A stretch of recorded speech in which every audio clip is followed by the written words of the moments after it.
Hello दोस्तों, देखिए आज हम नज़ारा दिखाते हैं एक कूड़ा घाट काली मंदिर के पास जो पंडाल बना है। बहुत ही अच्छा बना हुआ है जो कि आपको दिखाने चाहता हूँ। ऐसा पंडाल पूरा गोरखपुर के अंदर नहीं है,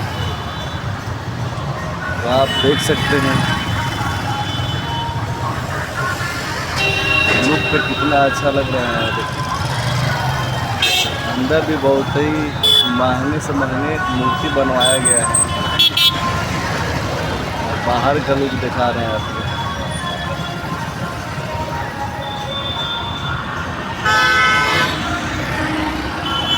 तो माता जी सबको मनोकामना पूरा करें। जो लोग इसमें लगे हुए हैं उनका भी मनोकामना पूरा करें। बहुत श्रद्धा से, बहुत भक्ति से जुड़े हुए हैं, जो कि ऐसा काम सबके बस के नहीं है कराना। ऐसा पूजा सबके बस के नहीं है। इतना मेहनत, इतना लगन से जो हुआ है